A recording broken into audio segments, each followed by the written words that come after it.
Ôtez pas vous mes légendes, prêts à conquérir le monde. Bon, je fais une vidéo d'une traite, c'est pour aller plus vite dans certaines vidéos où je fais des cuts, où je fais des très bons montages.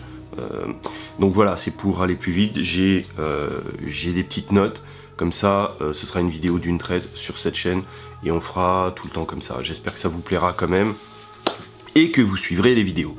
Cette vidéo, cette vidéo, elle va servir pour les gens qui par exemple investissent en bourse, des particuliers qui investissent en bourse ou qui créent leur petite entreprise, ou alors si un jour vous créez votre petite entreprise, je pense sincèrement que ça peut vous servir. Voilà, je vais vous parler de 3 cas de déstabilisation d'entreprise.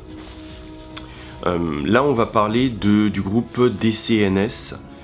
C'était en août 2016. C'était en fait un groupe qui avait réussi un appel d'offres pour construire des sous-marins pour l'Inde. Malheureusement, ce groupe dépendant de Thales a vu 22 000 pages confidentielles, parce que bon, c'était quand même secret défense, 22 000 pages dans la presse australienne. Toutes les copies ont été mises dans la presse australienne.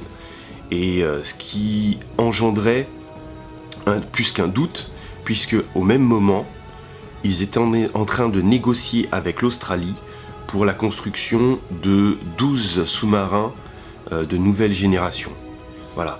Et le fait qu'ils aient eu cette mésaventure a fait douter l'Australie de leur capacité à garder des secrets. Voilà. Et c'était le but de la manœuvre des personnes qui ont nui à ce groupe. Un peu comme quand j'étudiais à l'époque, c'était en 90, j'avais étudié ce cas-là. C'était le cas Perrier. En fait, en 1990, je crois que c'était aux États-Unis, le groupe Perrier a été accusé d'avoir dans ses bouteilles du benzène. Attendez, je vais regarder exactement si c'était bien du benzène. C'était du benzène, voilà, c'était bien du benzène. Et du coup, ils ont dû retirer des millions de bouteilles ils ont dû retirer des millions de bouteilles des étalages. Voilà, ça leur a coûté extrêmement cher.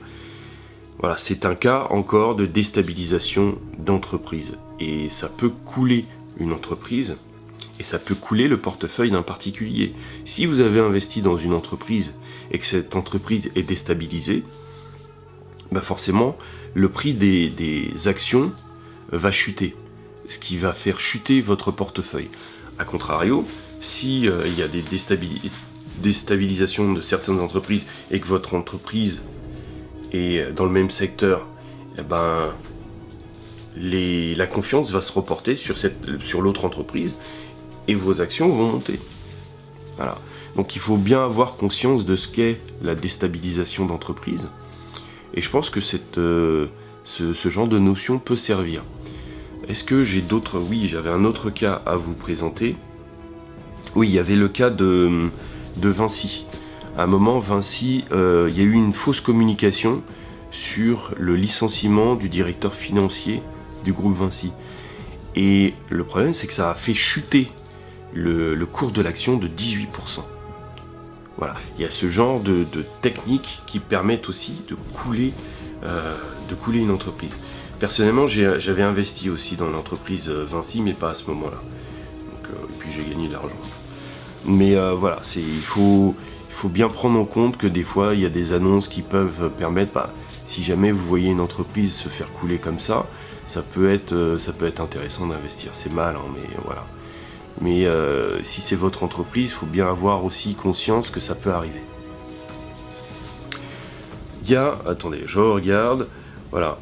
Il y a aussi la possibilité de se servir d'une ONG, de créer une ONG justement pour déstabiliser une entreprise. Imaginons que vous lancez une ONG sur certains produits de consommation. Cette ONG lance une étude et forcément sur un des produits d'une entreprise, elle va le couler. C'est une technique qui est utilisée pour déstabiliser ou couler une entreprise. Voilà, donc il y a des ONG, des associations de consommateurs qui sont créées mais qui sont pilotées par d'autres entreprises.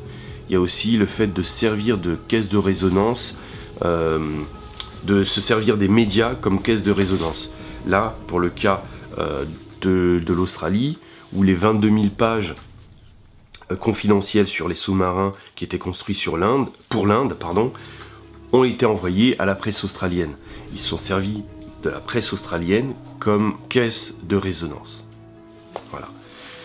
Donc je ferai régulièrement des vidéos comme ça. J'espère que le format vous plaît. J'espère que ces petites notions vous intéressent. Dites-le moi en commentaire, ça m'intéresse. Suivez-moi aussi sur les autres réseaux sociaux, sur Facebook par exemple, sur YouTube. Enfin sur YouTube vous me suivez, mais n'hésitez pas à vous abonner et aussi à me suivre sur les autres réseaux sociaux. Et j'attends vos commentaires. Donc la prochaine fois, je sais pas sur quelle vidéo, sur quel sujet ce sera, mais je vais essayer de faire des formats de ce type pour avoir des vidéos régulières. Comme ça me permet sur ma première chaîne de faire des vidéos un peu plus travaillées. Voilà. Serrez les rangs et restez unis.